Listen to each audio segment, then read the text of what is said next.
ఈరోజు సోమన్పల్లి గ్రామంలో అనుకోకుండా జరిగినటువంటి ఇన్సిడెంట్స్కు చాలా బాధాకరమైనటువంటి విషయం. మరి చిన్న వయసులోనే చంద తిరుపతి అనే వ్యక్తి చిన్న వయసు దాదాపు ఒక 30-31 సంవత్సరం ఉంటుంది. ఈ చిన్న వయసులో అది సూసైడ్ చేసుకోవడం అనేది చాలా ఇబ్బందికరమైన విషయం. మరి లాడు మద్రాసు పోయి అక్కడ స్కిల్ కొట్టిండు. అది కొంత అప్పు ఉండే ఆడికి వచ్చి సింగపూర్ వెళ్ళిండు. సింగపూర్ నుంచి ఒక 8 మంత్కి అట్లా రిటర్న్ రావడం జరిగింది. రావడంతో వాళ్ళ నాన్నకు కూడా దాదాపు ఒక 15-20 సంవత్సరాల నుంచి తనకు టీబీఎంఆర్ ఉన్నది, హెల్త్ బాగాలేకుండే. దాని కొరకు కొంత కూడా అప్పు కావచ్చు అది ఇది రెండు కలిసి ఇదైనా నేను ఇప్పుడు ఎట్లా ఏం చేస్తే అప్పు తీరాలన్న ఒక మనస్తాపంతో దాదాపు సింగపూర్కి వెళ్ళి వచ్చిన ఒక 4 రోజుల నుండి కొద్దిగా మనస్తాపం చేయింది, కొంత నారాజుగా కనబడుతుండు. నా ఏంది తమ ఏమైంది అంటే నవ్వుకుంటూ పోతుండే.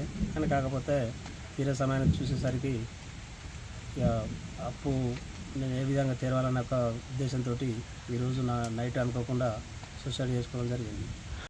తండ్రి నైటు అన్న దగ్గర చనిపోయిండు. కొడుకు ఇక్కడ ఈ చిన్న కొడుకు వేరే ఇంటికాడ ఉంటాడు, తన ఇంట్లో ఈ కొడుకు ఇక్కడ చనిపోవడం జరిగింది. మరి తండ్రి చనిపోయిండు, తండ్రికి అగ్గి పెడతాడని తండ్రి ఆశపడితే తండ్రికి అగ్గిలేక పెట్టలేకపోయిండు.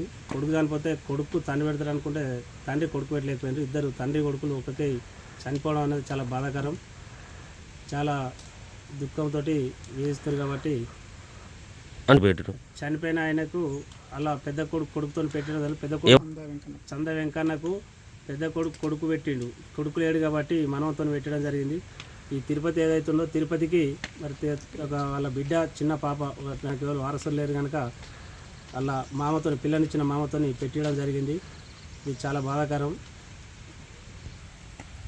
ఇద్దరిని తండ్రి కొడుకులను శ్మశానంలో ఇద్దరిని ఒక్కకే చేయడం చాలా బాధాకరం. ఊరందరూ చాలా బాధపడుతున్నారు. పక్కనే పెట్టి ఉన్నది కాబట్టి చాలా దుఃఖంతో వేధిస్తుంది. మీ పేరేం పేరు? నా పేరు గంగన్న, మాజీ ఎంపీటీసీ సోమన్పల్లి. అప్సీపూర్ ఎంపీటీసీ అంటే కానీ